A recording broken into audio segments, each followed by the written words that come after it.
चुनाव के नाम पर अफसरों की हेराफेरी, आखिर में किनके इशारे पे चंपई सरकार ने यह काम किया है, आइए समझते हैं। जोहार, मैं पंकज, आप देख रहे हैं आईना प्लस।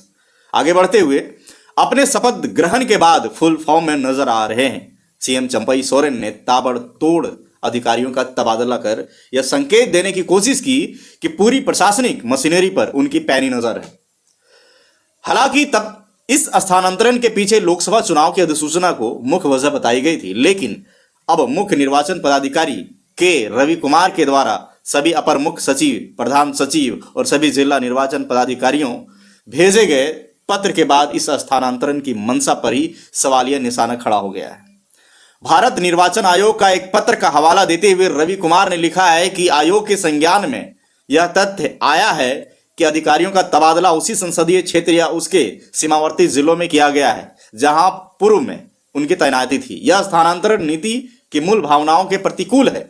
जिन भी अधिकारियों के स्थानांतरण में आयोग के दिशा निर्देशों का उल्लंघन हुआ है, तत्काल उन सभी अधिकारियों को आयोग के दिशा निर्देश का अनुपालन करते हुए पदस्थापन किया जाए और इसके साथ ही 26 फरवरी तक इसकी सूचना आयोग भेज दी जाए।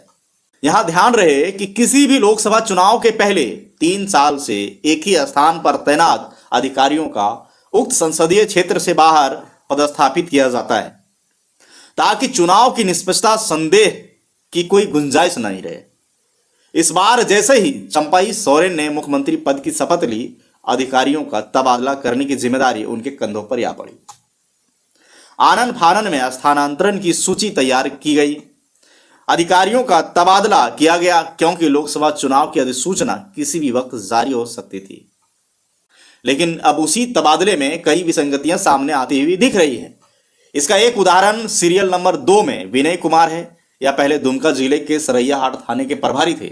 सीरियल नंबर 976 के अनुरूप इनका तबादला पहले धनबाद हुआ था, जिसे फिर रद्द करते हुए गोड्डा भेजा गया। सीरियल नंबर 1207 में राजेंद्र यादव का नाम है। इनका तबादला गोड्डा से रांची किया गया था, लेकिन बाद में इसे रद्द करते हुए इन्हें दुमका भेज दिया गया। इनका नाम नया लिस्ट में सीरियल नंबर 7 है।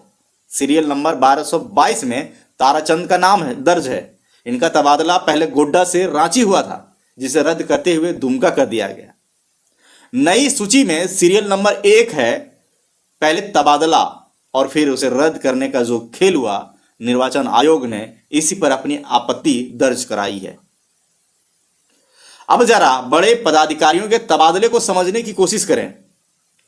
दुमका मुख्यालय डीएसपी विजय कुमार को पाकुड़ के महेशपुर में एसडीपीओ के रूप में पदस्थापित किया गया है, लेकिन पाकुड़ जिला राजमहल लोकसभा क्षेत्र में ही आता है, जबकि राजमहल लोकसभा का पार्ट दुमका का गोपी कांदर प्रखंड है।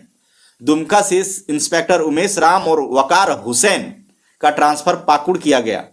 साफ है कि इनका जिला तो बदल गया, लेकिन लोकसभा निर्वाचन क्षेत्र वही रह गया।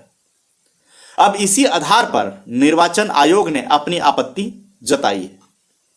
इस हालात में यह सवाल खड़ा होता है कि पहले तबादला और फिर तबादले को रद्द कर किसी और अन्य स्थान पर तबादला के पीछे खेल क्या था और इसके पीछे सरकार की मंशा क्या थी, क्योंकि यह तो चंद उदाहरण है। यह खेल तो पूरे झारखंड में हुआ है। जैसे ही तबादले की सूची सामने आई, उसके बाद पैरवी और पकड़ का जोर भी चलने लगा।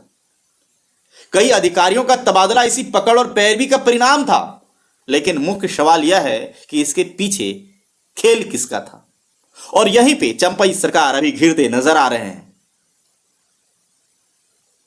खबरों में इतना ही। दीजिए पंकज को इजाजत। जोहार।